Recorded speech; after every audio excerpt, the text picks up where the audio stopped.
teman-teman di seluruh Nusantara, berjumpa lagi dengan saya yang selalu memberikan tips dan trik cara perbaikan peralatan elektronik, yang mana pada kesempatan kali ini saya akan melakukan perbaikan TV LED mereknya Sharp dengan kerusakan pada lampu indikatornya itu selalu kedap-kedip, jadi tidak mau menyala. Nah, seperti ini kondisi lampunya, dan untuk tipenya adalah mereknya Sharp LC32LE260i. Oke, kita langsung saja membongkar. Dan di sini di bagian dalam terdapat blok mainboard. Nah, ini blok mainboardnya. Kemudian di sebelahnya terdapat blok power supply. Nah, seperti ini blok power supply-nya. Kemudian di sini ada indikator untuk sensor. Oke, kita coba dulu pastikan kerusakannya seperti apa. Nah, pada saat kita hidupkan, pada lampu indikator ini selalu kedap-kedip, tidak mau berubah warna menjadi hijau. Biasanya pada TV akan berubah hijau untuk beroperasi. Nah, di sini ada dioda, dan untuk rangkaian backlightnya. Oke, kita coba cabut dulu. Kita siapkan multitester saya yang selalu saya andalkan. Ini multitester serbaguna. Nah, ini kita arahkan ke skala ohm. Kita akan mencoba melakukan pengukuran. Biasanya pada bagian dioda, bagian inverter ini sering mengalami kerusakan. Jadi alangkah baiknya kita coba periksa terlebih dahulu apakah untuk dioda ini rusak. Oke, setelah saya pastikan ternyata normal untuk dioda ini. Oke, normal.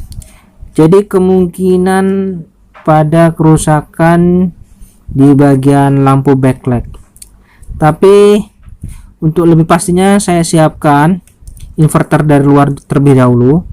Nah, ini inverter dari luar. Saya ingin mencoba melakukan tes langsung apakah memang benar terjadi kerusakan pada bagian backlightnya. Saya berikan supply pada soket ini sebesar tegangan 100 volt DC. Nah, oke, kita coba. Apabila memang lampu backlight itu tidak ada yang putus, maka akan menyala. Yang kita coba perhatikan di bagian belakang ini. Oke, sudah saya coba hidupkan. Sepertinya tidak ada tanda-tanda kehidupan. Oke, kita coba pastikan tegangan di rangkaiannya. Ya, keluar tegangannya sekitar 100 volt. Atau mungkin positif negatifnya terbalik. Coba kita balik saja terlebih dahulu untuk lebih pastinya. Nah, oke, saya balik, kemudian saya coba kembali apakah mau menyala, dan sepertinya kita coba. Oke, sudah saya colok tapi tidak menyala juga. Nah, tapi tegangan keluar, dan di sini saya sudah bisa ambil kesimpulan bahwa untuk lampu backlightnya itu ada yang putus bagian. Jadi kita harus membongkar di bagian panel di sini, panel LED-nya nih. Kita lakukan pemeriksaan lebih dalam. Oke, simak dan tonton video ini, semoga bermanfaat buat teman-teman semua, dan jangan lupa dukungannya. Oke, untuk pembongkaran ini memang kita harus lakukan secara hati-hati, karena dalam pembongkaran ini kita harus betul-betul perhatikan. Yang pertama, kita bongkar dulu untuk power supply dan mainboardnya pada posisi casing. Yang saya lepaskan blok mainboard dan power supply-nya ini supaya tidak mengganggu nantinya. Segala speaker juga saya lepas. Kemudian posisi saya balik menghadap ke atas dan saya membuka bingkai terlebih dahulu pada bagian bingkai depan. Dan di sini ada frame lagi bagian dalam untuk melindungi LED-nya. Sini ada 2 baut yang harus kita lepas, dan lakukan pelepasan ini secara bertahap dari sisi kanan, kiri, dan atas bawah. Satu persatu kita lepaskan, dan setelah itu kita baru bisa mengangkat layar LED-nya. Nah, kita coba angkat layar LED-nya, dan di bawah layar ini terdapat lapisan kasa pelindung. Nah, di sini kita angkat dan akan nampak rentengan lampu LED. Nah, ini lampu LED-nya sudah nampak. Ini ternyata ada 3 baris, dan kita harus periksa satu persatu lampu LED ini mana yang putus ya. Kita menggunakan skala kali 1 karena biasanya untuk lampu LED ini tegangannya sebesar 3 volt. Oke, kita taruh di skala 1. Nah, di sini ada titik-titik pengukuran, dimana nanti kita akan ukur satu persatu lampunya.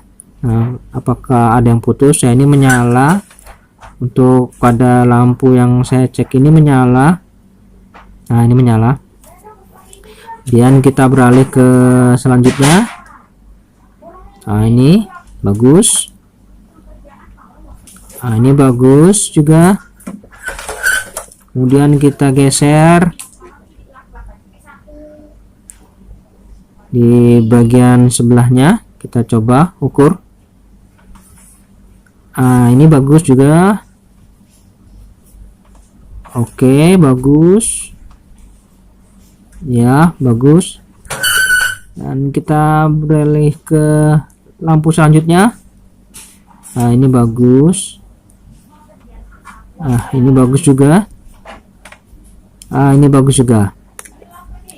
Oke, lampu selanjutnya lagi. Ah, ini bagus. Ah, ini bagus juga. Nah, ini sepertinya ada masalah lampu di sini. Kemungkinan putus ini ya. Lampu pada bagian ini. Nah, ini bisa kita lepas nanti ya. Kita congkel saja, kita tandai yang kita anggap sudah rusak lampunya. Nah, ini kita congkel dulu supaya tidak lupa. Oke, sudah terlepas. Coba kita pastikan lagi apakah memang benar tidak menyala. Oke, tidak menyala. Selanjutnya kita cek yang lain ya. Ini bagus. Kemudian di sini ini bagus ya, bagus.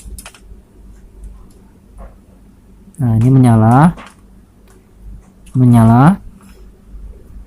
Oke, jadi kesimpulannya di antara sekian lampu ini yang putus, sehingga lampu backlight tidak mau menyala karena hubungannya ini seri.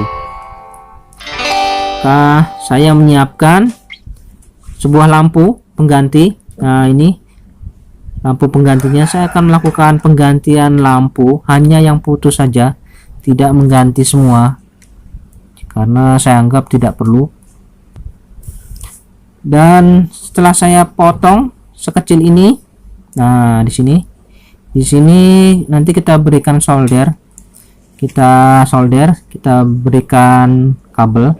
Tapi sebelumnya kita coba menggunakan adaptor buatan dengan 4 buah baterai, ini biji baterai ya, gunanya untuk mengetes apakah ini menyala. Nah, ini karena lampu ini saya gunakan lampu yang 6 volt ya. Nah, ini kita coba. Nah, menyala. Oke, jadi untuk penggantian lampu backlight yang rusak, ingat kita harus ganti yang 6 volt, jangan 3 volt lagi karena tidak akan bertahan lama. Tapi kalau kita ganti yang 6 volt itu bisa bertahan lama. Jadi saya sudah coba lakukan, ternyata dengan penggantian satu lampu tapi kita gunakan yang penggantinya 6 volt itu lumayan lama tahannya. Dan di sini kita buang saja untuk lampu LED yang menempel ya, kita buang total semuanya. Nah, di sini kita buang. Setelah itu sudah bersih seperti ini, jadi benar-benar tidak ada hubungan. Dan nanti rencananya lampunya saya taruh di sini saja. Nah, kemudian kabelnya saya sambung di sini dan di sebelah sini.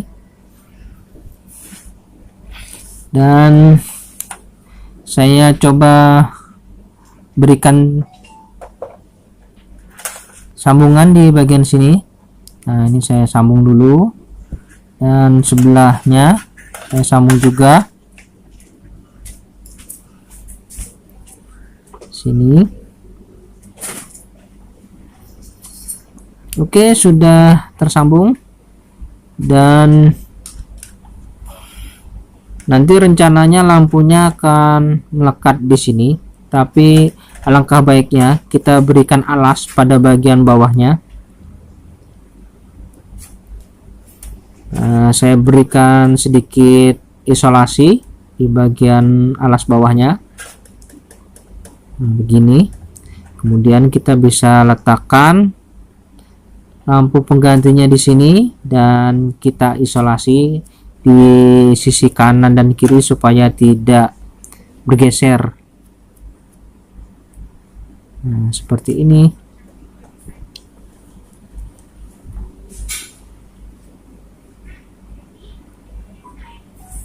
Oke, sebelahnya lagi saya berikan juga supaya tidak bergeser. Dan nanti juga pada bagian lampunya akan terjepit ya pada penutup kertasnya nanti. Dan untuk lebih yakin lagi, kita jangan langsung memasang bagian layar. Alangkah baiknya kita coba dulu menggunakan adaptor ya, ini adaptor mini yang khusus untuk mengetes lampu backlight. Oke, saya coba. Sebelum saya melakukan perakitan lebih jauh, alangkah baiknya saya coba dulu apakah modifikasi lampu backlight ini berhasil. Oke, saya coba hidupkan. Oke, sudah menyala. Semua lampu backlight sudah menyala. Nah, ini oke, saya cabut dulu ya. Coba kita tes lagi, kita hidupkan. Nah, menyala ya. Di antara keseluruhan lampu menyala dengan sempurna. Jadi proses modifikasi ini sudah bagus. Jadi selanjutnya kita tinggal melakukan penutupan. Nah, ini kita pasang kembali penutup serta lapisan kertas pada bagian panel ini. Kita pasang bingkainya. Pada pemasangan ini kita lakukan dengan hati-hati dan harus teliti ya. Jangan sampai ada kesalahan sedikit pun. Dan di sini saya pasang kembali juga untuk frame pelindung LED-nya. Oke, jangan lupa dibaut kembali. Proses pengerjaan ini memang cukup asik, asal kita lakukan dengan pelan-pelan, jangan terburu-buru. Oke, kemudian kita pasang bingkai bagian depan dan kemudian saya balik menghadap ke bawah dan saya pasang kembali untuk blok power supply dan blok mainboard pada posisi semula. Dan speaker juga saya pasang kembali sehingga tidak ada yang tertinggal. Untuk display juga indikator sensor, nah ini jangan lupa dipasang.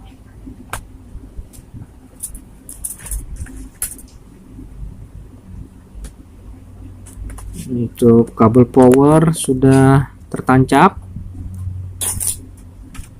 dan kita coba dirikan posisi TV ini. Oke, setelah berdiri kemudian kita coba dulu, semoga bisa menyala TV ini. Saya berharap sangat TV ini bisa menyala. Saya coba dulu, saya lihat indikator lampunya. Oh, ternyata masih kedap-kedip ya teman-teman, tidak bisa menyala, jadi tetap kedap-kedip. Berarti kita harus melakukan flashing ya. Tapi untuk jenis mainboard ini ada cara supaya kita bisa flashing tanpa menggunakan alat flashing, yaitu dengan cara menekan kedua tombol di bagian mainboard. Nah, ini di sini ada tombol power dan tombol enter. Kita bisa lakukan dengan cara menekan bersamaan. Nah, ini kita tekan bersamaan. Kemudian kita bisa mencolokkan sumber steker ke listrik. Nah, ini kita tekan bersamaan, kemudian kita colok ke sumber ya. Nanti kita perhatikan pada lampu indikatornya akan berubah hijau, merah hijau gitu ya teman-teman. Oke, nah ini lampu indikator kedap-kedip merah hijau ya. Kemudian kita lakukan tahap selanjutnya dengan menekan ke atas, menekan ke bawah dan ke atas lagi. Dan kita perhatikan untuk lampu backlightnya sudah menyala. Nah, ini sudah terlihat. Kemudian kita tekan enter ya, tekan enter, tapi ditahan selama 3 detik. Kita tahan selama 3 detik. Oke, setelah itu lampu indikatornya kedap-kedip merah, tapi backlight sudah menyala ya. Backlightnya sudah menyala. Nah, ini kedap-kedip tapi backlight menyala ya. Coba kita lihat. Kita lihat di bagian layarnya apa yang terjadi. Oke, di sini terdapat tampilan ya, kode-kode factory. Nah, di sini ada tampilan error. Sudah terjadi 5 kali error. Nah, ini di bagian bawah nih. Jadi TP-SAP ini apabila terjadi error maka akan protect ya, protect. Dan selanjutnya pada halaman 1 kita beralih ke halaman 8 ya. Nah, di sini ada halaman 8 yang pada bagian atas di situ ada tulisan EPROM error. Nah, di sini bagian atas nih ada EPROM clear. Nah, ini EPROM clear. Kita harus on kan. Nah, setelah on ya, kita harus on kan, baru kita bisa tekan enter. Oke, selanjutnya kita kembali lagi ke kolom atau halaman nomor berapa? Ini nomor 3 ini masih. Oke, di nomor 2 di sini ada factory init. Nah, di sini Asia ya, harus Asia posisinya. Kemudian kita tekan OK. Dan setelah kita tekan OK, layar akan menjadi hijau, tidak apa. Itu pertanda proses pengesepan sudah berlangsung dan kita bisa cabut listriknya. Nah, oke, setelah dicabut kemudian kita bisa pasang kembali. Nah, indikatornya sudah mati, pastikan, dan kita pasang kembali ke steker listrik dan kita lihat backlight sudah menyala dan indikator tidak kedap-kedip. Oke, kita lihat. Oke, gelap dan indikator di sini tidak menyala ya, tidak menyala. Oke, selanjutnya sepertinya kita harus menekan tombol power di remote. Ternyata tidak mempengaruhi, tidak berpengaruh. Kita coba tekan tombol di bagian mainboard di belakang sini. Coba kita tekan tombol powernya yang tadi di bagian mainboard. Di sini ada tombol power. Oke, saya terangi dulu. Nah, ini tombol powernya. Coba kita tekan. Coba kita lihat. Oke, menyala sudah ya. Nah, ini raster sudah nampak, sudah terlihat. Selanjutnya kita bisa melakukan setting ulang menu pencarian siaran ya, karena program reset, jadi kita harus melakukan program ulang seperti halnya TV baru. Dan coba kita berikan media gambar, kita lihat hasilnya. Wah, sempurna teman-teman. Akhirnya TV ini bisa